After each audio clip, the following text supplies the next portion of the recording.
Hello, എല്ലാവർക്കും നമസ്കാരം. കർക്കിടകം പിറന്നപ്പോഴേ ഞാൻ പത്തിലത്തോരൻ വെക്കാനെടുത്ത്. ഇത് ആദ്യത്തെ ഇനം തഴുതാമ. ഇത് ഞാൻ പറിച്ചുകൊണ്ട് വന്നു.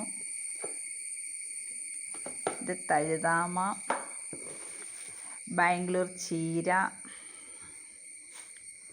പിന്നെ ചായ മൻസാര. ഇതിൻ്റെ പേര് ആദ്യം അറിയത്തില്ലായിരുന്നു, പിന്നെ എനിക്ക് പേര് കിട്ടി. ചായ മൻസാര മലയാളത്തിൽ വട്ടച്ചീര എന്ന് പറയും. അതും ഉണ്ടായി, അതും എടുത്ത് വെച്ച്. ഇതിനൊരു കറയുണ്ട്, ആ കറ വെള്ളത്തിൽ കളഞ്ഞ് എടുക്കണം. പിന്നെ നമ്മുടെ കാന്താരിമുളകിൻ്റെ ഇല, തളിരില എടുക്കും കേട്ടോ. ഇത് തന്നെ തോരൻ വെക്കുമ്പോൾ നല്ലതാട്ടോ. അപ്പോൾ കാന്താരിമുളകിൻ്റെ, പിന്നെ നമ്മുടെ കോവലിൻ്റെ ഇല, കോവൽ, പിന്നെ ചേനയില എടുത്തു. ചേമ്പില, ഇത് കറുത്ത കണ്ണൻ ചേമ്പ, ഇതിൻ്റെ ഇല. പിന്നെ ഒരു ചേമ്പുണ്ടല്ലോ തോരൻ വെക്കുന്ന ചേമ്പ, കറുത്ത തണ്ടായിട്ടുള്ള, ഇത് ഇലയും തണ്ടും എല്ലാം തോരൻ വെക്കും. ചൊറിയില്ലാത്ത ഒരു ചേമ്പ്, അതിൻ്റെത്. പിന്നെ ഒരു ചീരച്ചേമ്പെന്ന് പറയുന്നത് അതില്ലേ, അതിൻ്റെ ഇലയും കിട്ടി, അതും ഒരെണ്ണം എടുത്തു. പിന്നെ ചീമച്ചേമ്പ്, അതും എടുത്തു. അപ്പോൾ ചേമ്പൈറ്റം തന്നെ 1, 2, 3, 4 ഇനം ചേമ്പൈറ്റം തന്നെ എടുത്തു. അങ്ങനെ ഞാൻ 10 കൂട്ടം എനിക്ക് കിട്ടി. അപ്പോൾ ഇന്നത്തെ തോരൻ പത്തില. അപ്പോൾ പത്തിലയെല്ലാം കഴുകി അരിഞ്ഞെടുത്ത് നമുക്ക് തോരൻ വെക്കാം. അപ്പം കർക്കിടകം തുടങ്ങിയപ്പോഴാണ് ഞാൻ ഇലയെല്ലാം പറിച്ച് തോരൻ വെക്കാനെടുത്ത്. അപ്പോൾ ഇതെല്ലാം കിട്ടിയില്ലെങ്കിൽ നമുക്ക് 1-2 ഐറ്റമൊക്കെ ആണെങ്കിലും എടുത്ത് തോരൻ വെക്കാം. എല്ലാം ഒന്നും എപ്പോഴും കിട്ടുകയല്ലോ. അപ്പോൾ എൻ്റെ മുറ്റത്തൊക്കെ ഉണ്ടായിരുന്ന എല്ലാം ഞാനെടുത്ത് ഇത്രയും കിട്ടി.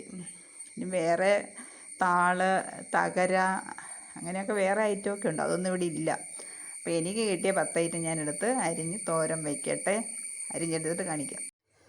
10 ഇനം ഇലയെല്ലാം ഞാൻ കഴുകി അരിഞ്ഞെടുത്തു. ഇനി നമുക്ക് തേങ്ങ, 1 മുറി തേങ്ങ, കുറച്ച് കാന്താരിമുളക്, ചുവന്നുള്ളി, മഞ്ഞൾപ്പൊടി, ഇത്ര ഒന്ന് ഒതുക്കിയെടുക്കണം. അപ്പോൾ ഒതുക്കിയെടുത്ത് വരട്ടെ. അത് കഴിഞ്ഞ് നമുക്ക് കടുക് വറുത്ത് തോരൻ വയ്ക്കാം. വെളിച്ചെണ്ണ ഒഴിച്ചു കടുക് ഇട്ടു. കടുക് പൊട്ടട്ടെ.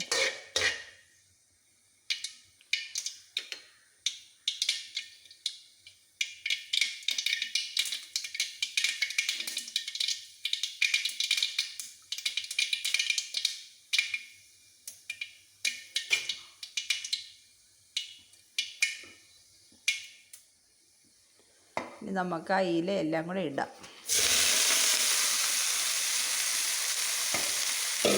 നല്ല പച്ച നിറമായിട്ടിരിക്കുന്നില്ലേ, നല്ല കളറ്. 10 ഇലയല്ലേ, എല്ലാം കൂടെ അവിയുമ്പം കുറച്ചേ ഉള്ളൂ.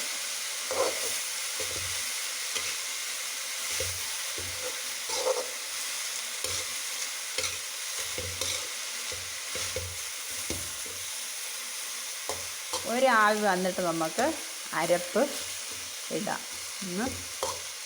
അതിന് ശേഷം ഉപ്പിട്ടാൽ മതി. ഒന്ന് ആവി വരട്ടെ.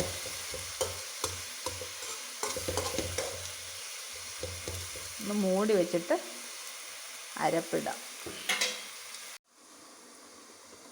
ആവി വന്ന് നമുക്കൊന്ന് തുറന്ന് നോക്കാം. ഇനി നമുക്ക് അരപ്പും ചേർത്ത് ഉപ്പും കൂടി ഇടാം.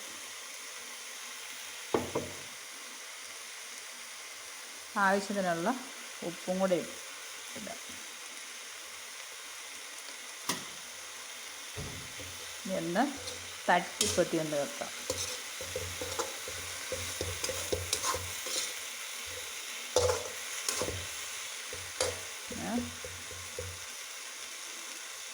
മൂടി വയ്ക്കാം, അരപ്പൊന്ന് വേകട്ടെ. തോരനൊന്ന് തുറന്ന് നോക്കാം. നമുക്ക് ഇളക്കി കൊടുക്കാം. നല്ല സ്വാദിഷ്ടമായ പത്തില തോരൻ ഇവിടെ റെഡിയായി. കർക്കിടകം പിറന്നപ്പോഴാണ് ഞാൻ പത്തിലത്തോരൻ വെച്ച്. ഇതിനു മുമ്പ് ഞാൻ 10 വെച്ചൊരു കട്ട്ലേറ്റ് ഉണ്ടാക്കിയിട്ടുണ്ടായിരുന്നേ. അത് കണ്ടിട്ടില്ലാത്തൊരു കണ്ടു നോക്കണം കേട്ടോ. ഈ ഇല തോരൻ കൂട്ടാൻ മടിയുള്ള കുട്ടികൾക്ക് കട്ട്ലേറ്റ് ഉണ്ടാക്കി കൊടുക്കാം.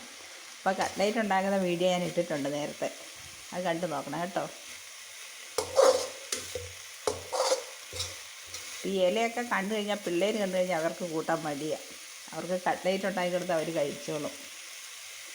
കട്ട്ലേറ്റ് ഉണ്ടാക്കി നല്ല ടേസ്റ്റായിരുന്നു കേട്ടോ. അപ്പം ഈ കർക്കിടകത്തിൽ നമുക്ക് പച്ചില കിട്ടുന്നൊക്കെ വെച്ച് ഉണ്ടാക്കി കഴിക്കാം. എനിക്കിവിടെ എൻ്റെ ചുറ്റുവട്ടത്തുള്ള ഇലയൊക്കെ ഞാൻ പറിച്ച് വെച്ചത് ഞാൻ കാണിച്ചായിരുന്നല്ലോ. അതിൻ്റെ അകത്ത് കിട്ടാത്ത വേറെ ഐറ്റമൊക്കെ ഒത്തിരി ഉണ്ട്. നമുക്ക് കിട്ടുന്ന ഐറ്റം 1-2 ആണേലും മതി, ഓരോന്നാണേലും മതി. ഈ കർക്കിടക മാസത്തിൽ നിർബന്ധമായിട്ടും 2 ആഴ്ചയെങ്കിലും ഇത് കൂട്ടണം. അങ്ങനെ എല്ലാവരും കൂട്ടി നമ്മുടെ ആരോഗ്യമൊക്കെ വർദ്ധിപ്പിക്കൂ. അടുത്ത വീഡിയോയിൽ കാണാം. Okay, by.